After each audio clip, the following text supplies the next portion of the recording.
आप देख रहे हैं अपना बिहार और आपके साथ मैं हूं विवेक। वैशाली में बीच गंडक में नाव फंसी और नाव पर करीब 200 लोग सवार थे। एसडीआरएफ ने सभी लोगों को बाहर निकाल लिया। हालांकि अंधेरा होने की वजह से रेस्क्यू ऑपरेशन में काफी परेशानियां आई। बताया जा रहा है कि पटना और जहानाबाद से लोग स्नान करने आए थे। लौटते वक्त नाव नदी में फंस गई और इसके बाद अफरा तफरी मच गई। काफी मशक्कत के बाद एसडीआरएफ की टीम ने इसी अंधेरे में किसी तरह काफी मशक्कत के बाद लोगों को बचाया है। तो एसडीआरएफ ने सभी लोगों को बचा लिया है। गंडक नदी में नाव फंसी थी, ये तस्वीरें हम आपको दिखा रहे हैं और एसडीआरएफ की टीम वहां पर मुस्तैद थी। ये नाव की तस्वीरें हम आपको दिखा रहे हैं और इसी नाव पर 200 लोग इस नाव पर सवार थे। हालांकि इन्हें बचा लिया गया। आप देख सकते हैं कि एसडीआरएफ की टीम कितनी मुस्तैद थी। परेशानियां इसलिए हो रही थी क्योंकि अंधेरा हो गया था और ऐसे में लोगों को सकुशल निकाल पाना, उन्हें बचाना एक बड़ी चुनौती थी। तो गंडक नदी में नाव फंसी हुई थी, ये तस्वीरें हम आपको दिखा रहे हैं और ऐसे में 200 लोग इस नाव पर सवार थे। तो फिलहाल ये देख रहे हैं कि टीम किस तरीके से एसडीआरएफ की टीम उस नाव तक अपनी पहुंच उन्होंने बनाई और उसके बाद लोगों को निकाला। तो काफी दिक्कतें आई लेकिन सकुशल सभी लोग को निकाल लिया गया है। 200 लोगों की सवाल यहां पर खड़े हो रहे हैं कि आखिर इस नाव पर 200 लोगों को बैठने की इजाजत किसने दी। और प्रफुल्ल हमारे साथ मौजूद हैं। प्रफुल्ल, काफी मेहनत हुई, मशक्कत हुई और आखिरकार सभी लोगों को बचाया गया। फिलहाल क्या चल रहा है? एसडीआरएफ की टीम को लोग बधाई दे रहे होंगे। जी बिल्कुल विवेक, ये बहुत बड़ा हादसा होते होते बचा है और इससे प्रशासन को सीख भी लेनी चाहिए, क्योंकि जिस तरह से गंगा में ओवरलोड नाव का परिचालन किया जा रहा है, बेखौफ और धड़ल्ले से किया जा रहा है। तो एक नाव है, उस पर 200 से 250 लोग सवार हो जाते हैं और कि इसको रोकने टोकने वाला कोई नहीं है। इस परिस्थिति में ये बहुत बड़ा हादसा जो है होते होते बचा है और इसमें एसडीआरएफ की जो भूमिका है वो काफी सराहनीय है। मैं आपको ताजा अपडेट ये बता दूं कि 90 लोगों को बाहर निकाला गया है एसडीआरएफ के 4 बोट के जरिए, बारी बारी से करके सभी, जिसमें महिलाएं, पुरुष, वृद्ध, बच्चे सब शामिल थे। सभी को बाहर निकाल लिया गया है। नाव पे कुछ जो नाव था, जिसपे जो नाव फंसा हुआ था, उस करीब लगभग 100 से ऊपर लोग फंसे हुए थे, बच गए थे। जो नाविक जो है वो जैसे ही लोड कम हुआ और एसडीआरएफ की टीम वहां पहुंची, उसके बाद से वो उन लोगों को लेकर वहां से फरार हो गया, जिसको चिन्हित करने की कार्रवाई जो है प्रशासन कर रही है। लेकिन कहीं ना कहीं ये बड़ी लापरवाही थी और ये लापरवाही उजागर हुई है, जिससे प्रशासन तमाम दावों पर जो है वो सवाल खड़ा कर रहा है। जी चलिए, बहुत बहुत शुक्रिया तमाम जानकारियों के लिए। दावों पर सवाल खड़े हो रहे हैं और ये 2 तस्वीरें हम आपको दिखा रहे हैं। इसी नाव पर 200 लोग सवार थे। एसडीआरएफ ने अब सभी को बाहर निकाला है और एसडीआरएफ के काम की सभी तारीफ कर रहे हैं। और समस्तीपुर से अगली बड़ी खबर है, जहां पेट्रोल पंप से 1 लाख रुपए की लूट की गई है। दहशत फैलाने के लिए फायरिंग भी की गई है और सीसीटीवी में पूरी घटना की तस्वीर कैद हो चुकी है। सराय रंजन के खजूरी की यह घटना है और ये तस्वीरें हम आपको दिखाने वाले हैं, जहां पर दहशत फैलाने के लिए फायरिंग की गई है। पेट्रोल पंप से 1 लाख की लूट की घटना को लुटेरों ने अंजाम दिया है। ये तस्वीर आप देख पा रहे हैं। पेट्रोल पंप से 1 लाख रुपए की लूट की गई है। धड़ाधड़ अपराधी घुसते हैं, दहशत फैलाने के लिए फायरिंग करते हैं। सराय रंजन के खजूरी की यह घटना जो सीसीटीवी में कैद है, पुलिस जांच कर रही है।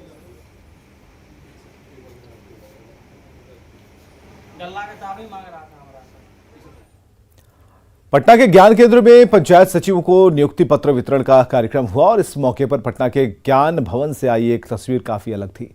नीतीश ने मंच पर जिस गर्मजोशी से तेजस्वी यादव को गले लगाया, आशीर्वाद दिया, उससे यही सवाल खड़ा हो रहा है कि आखिर ये रिश्ता कहलाता क्या है।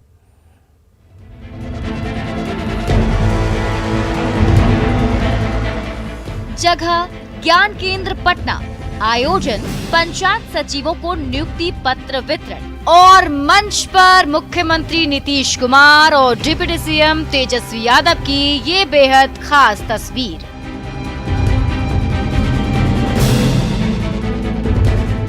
तस्वीर जो काफी कुछ कह रही है, तस्वीर जो बता रही है कि महागठबंधन की सरकार के मुखिया का रिश्ता अपने डिप्टी से उतना ही गर्मजोशी भरा है।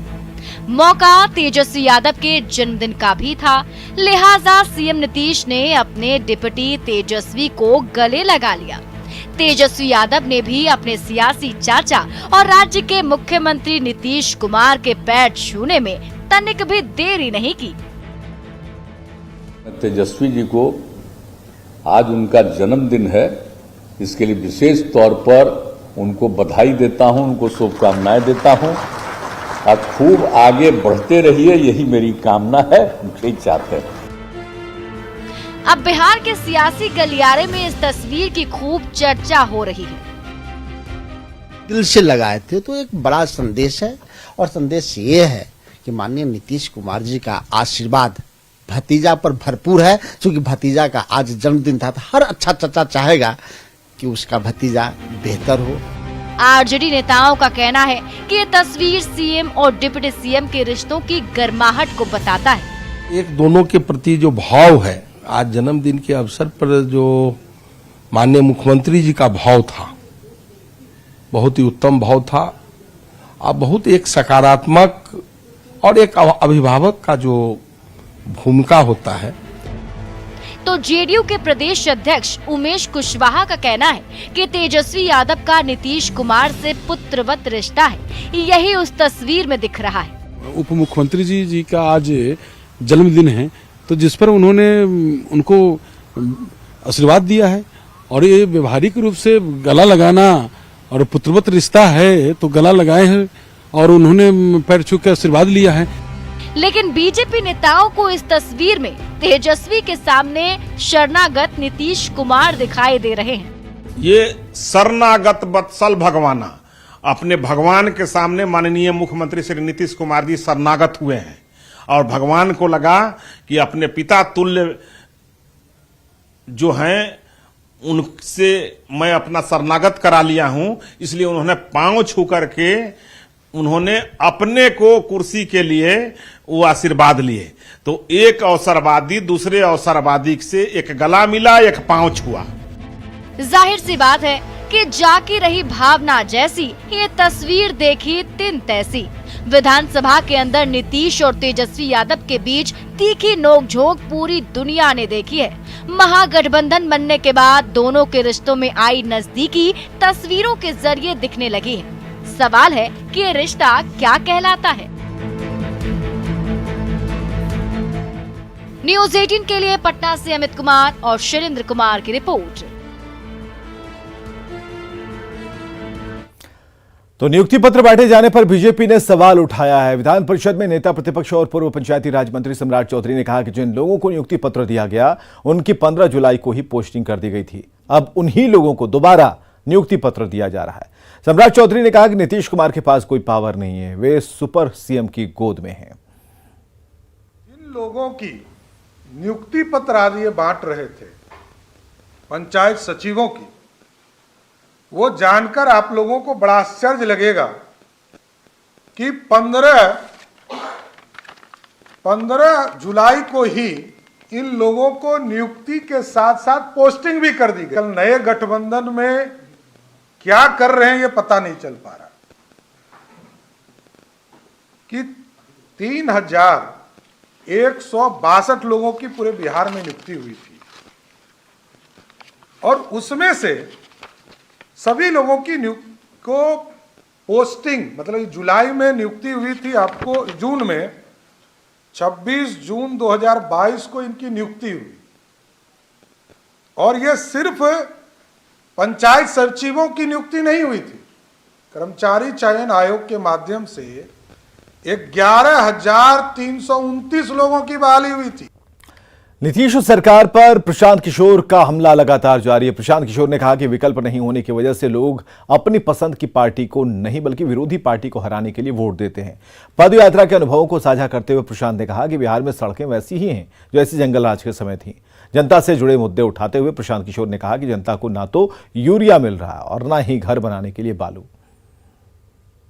कि वन राज्य अधिनियम के लागू नहीं होने की वजह से यहाँ जो पत्थर का काम था, बालू की जो उपलब्धता थी, वो पूरी तरीके से समाप्त हो गई है, और पुलिस का उसमें बहुत ज़्यादा हरासमेंट है, जिसकी वजह से जो लोगों को रोजगार मिला हुआ था वो तो नहीं मिल रहा है। लोगों की जो समस्या है यूरिया की अनुपलब्धता, एक तो 277 का यूरिया 800-900, कुछ जगहों पर तो लोगों ने 1100-1200 रुपए में भी यूरिया खरीदा है, लेकिन लोगों को पैसे से भी ज्यादा इस बात का दर्द है कि जब उनको जरूरत थी वो 1100 रुपए में भी यूरिया नहीं मिला।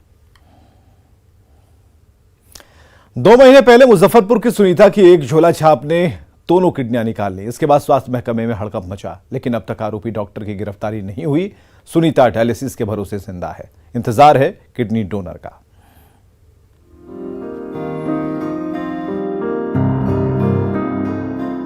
न मर रहे न जिंदा रहे। और कितने दिन, यही तो पूछ रही है सुनीता देवी। डायलिसिस पर और कितने दिन?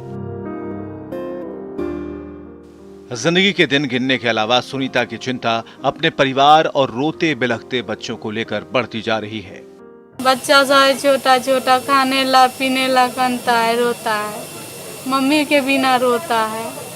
2 महीने पहले एक फर्जी डॉक्टर ने सुनीता के गर्भाशय के ऑपरेशन के दौरान दोनों किडनियां निकाल ली थीं।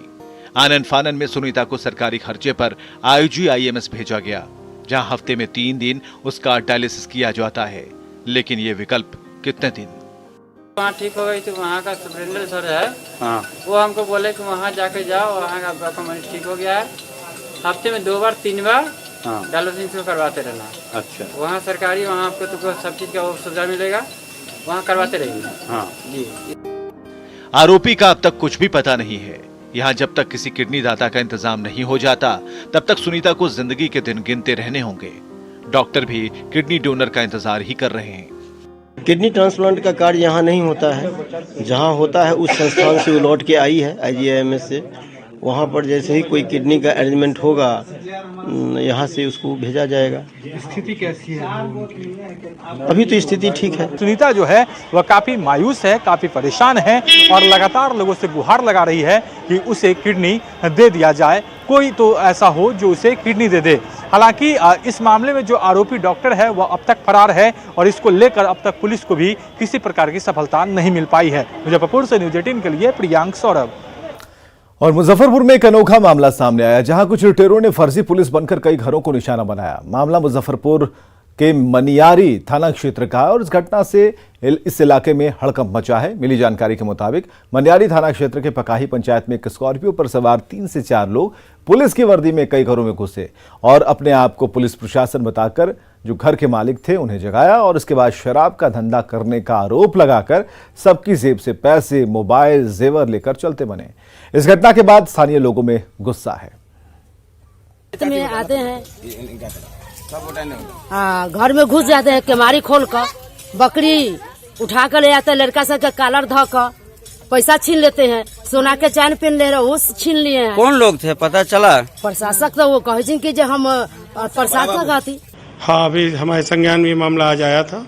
वो ये मनियारी थाना क्षेत्र में ही एक्चुअली ये घटना है। वहाँ पे बागी गांव करके बाकी एरिया वहाँ की घटना है, तो उसके बारे में गहन छानबीन की जा रही है और जिन लोगों के साथ ये घटना घटी है उन्हें भी बुलाया गया है। वो थाने पे आए हैं, जैसा वो बताएंगे उस हिसाब से कार्रवाई की जाएगी। और अगर इसमें कुछ लोगों ने, जैसा बताया जा रहा है कि पुलिस का यूनिफॉर्म वगैरह यूज किया गया या जो भी किया गया, उसके बारे में डिटेल से पता करेंगे। गया में न्यूज़ 18 की खबर का बड़ा असर हुआ। डायन बताकर महिला को जिंदा जलाने के मामले की जांच के लिए खुद एसएसपी डुमरिया प्रखंड के पचमह गांव पहुंची और पूरे मामले की छानबीन की।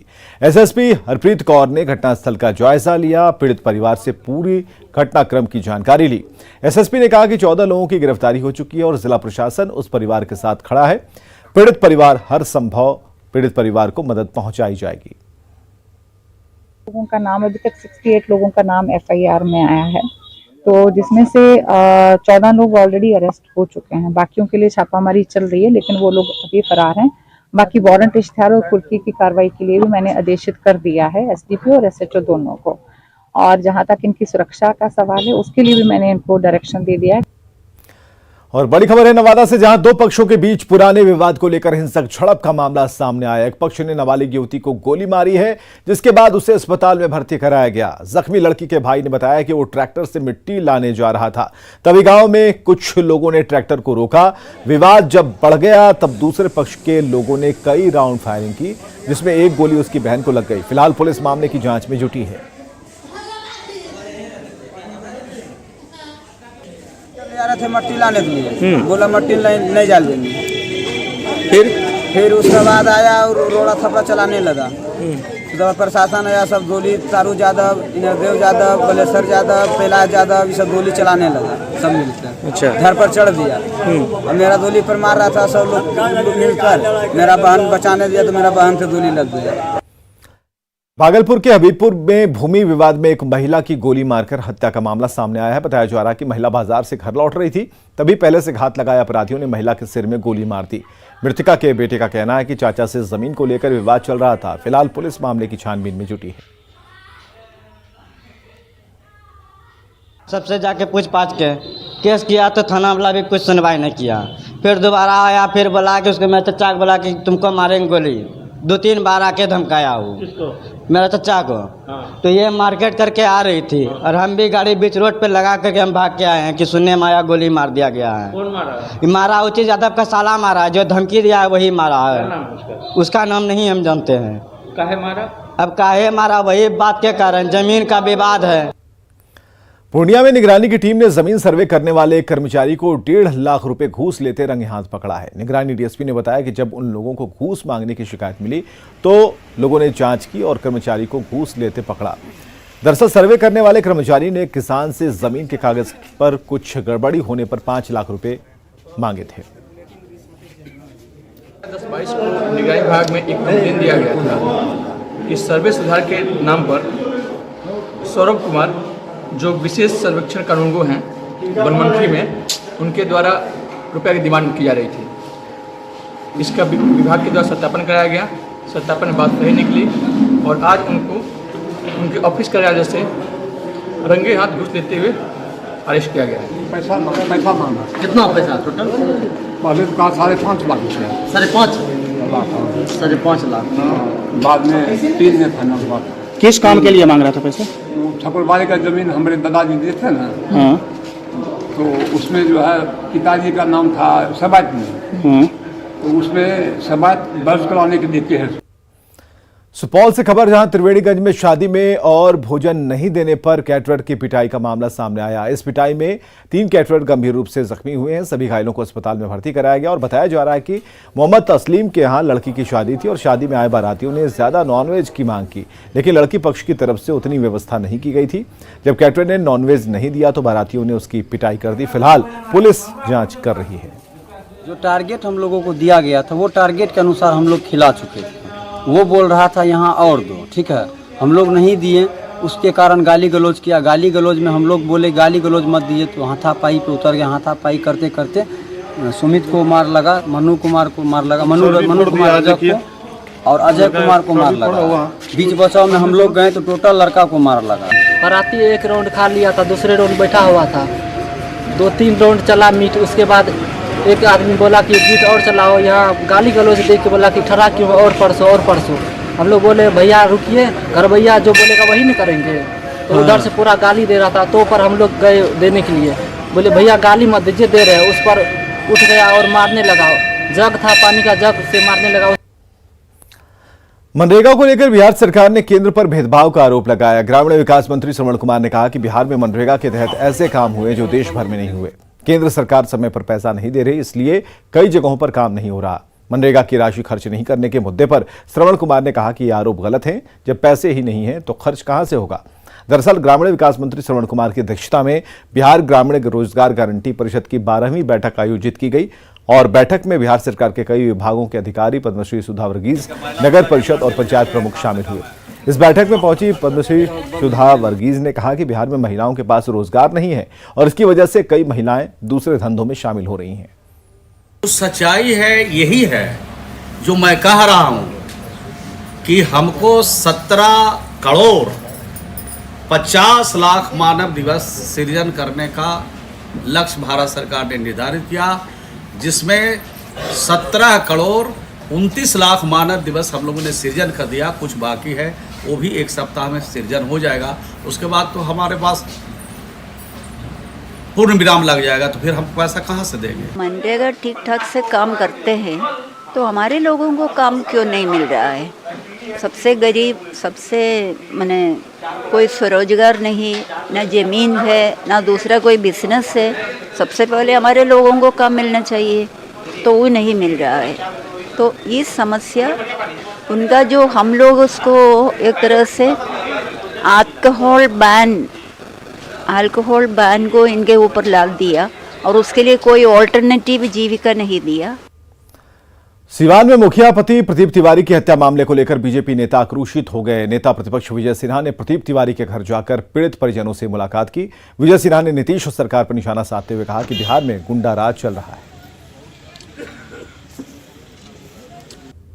जो जंगल राज के विरुद्ध भारतीय जनता पार्टी ने लड़ाई लड़ करके सुशासन स्थापित करने के लिए मुख्यमंत्री नीतीश कुमार जी को लाए थे, और वही नीतीश कुमार जी पलटू राम बन के अपने कुर्सी और स्वार्थ महत्वाकांक्षा के लिए ये जाकर के उस भ्रष्टाचारी और अपराधियों की गोद में बैठ गए। और ये अब जंगल राज नहीं रहा, ये गुंडा राज में परिवर्तित हो गया है। हर लोग को भयभीत किया जा रहा है। मोकामा में आदित्य विजन का शोरूम खोला गया। ये ग्रुप का 90वां शोरूम है। कंपनी के सेल्स हेड ने बताया कि आदित्य विजन बेहतरीन सर्विस और शानदार ऑफर के लिए जाना जाता है और कंपनी का मकसद ग्राहकों को बिना ब्याज के EMI पर सामान उपलब्ध कराना है। Aditya vision bye and win पुरस्कार योजना भी चला रहा है। शोरूम के उद्घाटन के दौरान बड़ी संख्या में ग्राहक मौजूद रहे।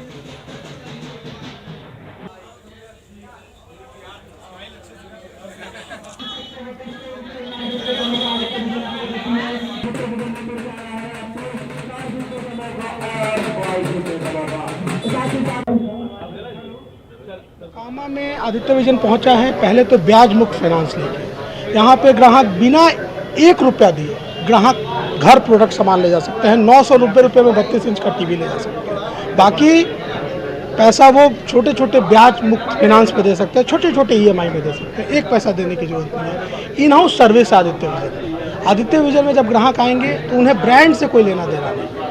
आदित्य विजन संबंध भरोसे का जो टैगलाइन है, आदित्य विजन संबंध भरोसे का, आदित्य विजन उन्हें सेवा देगा और उन्हें किसी ब्रांड को देखने की जरूरत नहीं है। उन्हें आदित्य विजन को देखना है और आदित्य विजन पे भरोसा करना। और खबरें लगातार जारी हैं, बने रहिए हमारे साथ।